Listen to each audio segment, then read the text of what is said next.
दोस्तों, जैसा कि आप सभी जानते हैं कि भारतीय रेलवे के पास मौजूदा समय में दुनिया का चौथा सबसे बड़ा रेलवे नेटवर्क है। देश को एक छोर से दूसरे छोर तक जोड़ने वाली इस रेलवे लाइन के माध्यम से प्रतिदिन लाखों लोग अपना सफ़र तय करते हैं। दोस्तों, भारतीय रेलवे से सफ़र करना आम लोगों के लिए किफ़ायती होने के साथ साथ काफ़ी सुविधाजनक होता है। भारतीय रेलवे यात्रियों की सुविधा और सुरक्षा के लिए कईयों कदम उठाती है, साथ ही कई तरह की ट्रेनों का संचालन भी करती है। लेकिन क्या आपको पता है कि भारतीय रेलवे द्वारा कितने प्रकार की ट्रेनों का संचालन किया जाता है? यदि नहीं तो इस वीडियो में हम जानेंगे भारतीय रेलवे द्वारा चलाई जाने वाली कुछ विशेष ट्रेनों के बारे में। तो फिर आइए वीडियो को शुरू करते हैं और विस्तार से जानते हैं इन ट्रेनों के बारे में। दोस्तों, भारतीय रेलवे कई तरह की ट्रेनों का संचालन करती है, जिसमें passenger express train, mail express train, superfast train, उपनगरीय ट्रेन शामिल हैं। अगर बात पैसेंजर ट्रेन की करें तो पैसेंजर ट्रेन को लोकल रूट पर चलाया जाता है, जिसका किराया अन्य ट्रेनों की तुलना में कम होता है। ये ट्रेन छोटे छोटे स्टेशनों पर रुकते हुए चलती हैं और बाकी ट्रेनों के मुकाबले इनका स्टॉपेज अधिक होता है, जिस वजह से यात्रियों को पैसेंजर ट्रेन से यात्रा करने में ज़्यादा समय लगता है।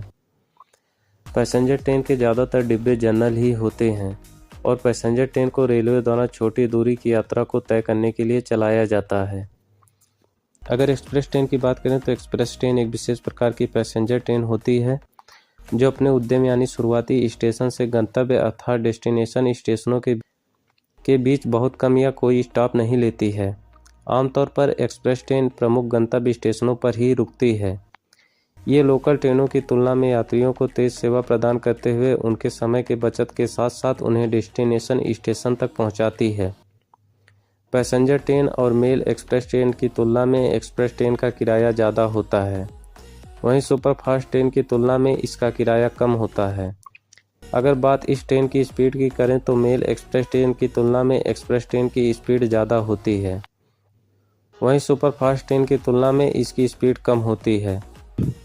अगर बात मेल एक्सप्रेस ट्रेन की करें तो पहले के समय में मेल एक्सप्रेस ट्रेन का इस्तेमाल संदेश भेजने के लिए किया जाता था। उस समय रेलवे ट्रेनों में एक डाक का डब्बा होता था, जिससे डाक जगह जगह भेजा जाता था। इसी से इस ट्रेन का नाम मेल एक्सप्रेस पड़ गया था। आज के समय में गाड़ियों से ये डाक के डब्बे तो हट गए, लेकिन ट्रेन को आज भी मेल एक्सप्रेस ट्रेन ही कहा जाता है। दोस्तों, मेल एक्सप्रेस ट्रेन की स्पीड एक्सप्रेस ट्रेन की तुलना में कम होती है।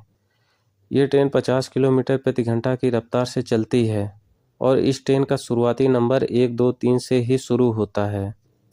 वहीं सुपरफास्ट ट्रेन मेल और एक्सप्रेस ट्रेन के मुकाबले तेज चलती है। इस ट्रेन का ठहराव अन्य ट्रेनों की तुलना में कम होता है। सुपरफास्ट ट्रेन की गति 100 किलोमीटर प्रति घंटा तक होती है, जबकि ये ट्रेन इस गति से भी तेज चल सकती है। दोस्तों, मेल एक्सप्रेस और एक्सप्रेस ट्रेन की तुलना में इस ट्रेन का किराया ज़्यादा होता है। दोस्तों, उपनगरीय रेल, जिसे कंप्यूटर रेल के नाम से भी जाना जाता है, ये एक यात्री रेल परिवहन सेवा है जो मुख्य रूप से एक मेट्रोपॉलिटन एरिया के भीतर चलती है। ये रेल उपनगरों और कंप्यूटर शहरों से आने जाने वाले यात्रियों को केंद्रीय शहर से जोड़ने का काम करती है। उपनगरीय रेल को भारी रेल माना जाता है, जिसमें डीजल इंजन का उपयोग किया जाता है।